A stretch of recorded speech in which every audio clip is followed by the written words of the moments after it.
Hey everyone, this is Eli from Speechmatics, and today we're going to talk about text-to-speech, how you can take any bit of text, turn it into actual speech. We can do this right here in the portal by going over to our Generate Speech here. And if I select this, I'm going to be prompted with a couple different options of voices that we can use. Sarah, Theo, and Megan, they each have different accents and they're all in English. You'll also see that we have a default bit of text here, and if I play this... Thank you for calling Horizon Utilities. My name is Sarah. How can I assist you today? I understand you're seeing a higher charge on your latest bill.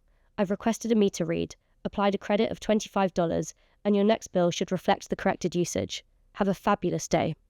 Cool. You can hear that we were able to generate the actual speech from that text really seamlessly, very natural cadence, and listen to it, but also I could very easily download this, have it available right here, and listen to it locally.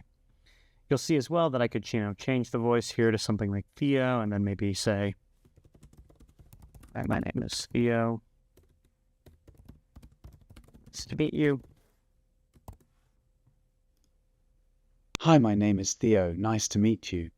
Very easy, different accent, different voice, different text, all here right in the portal.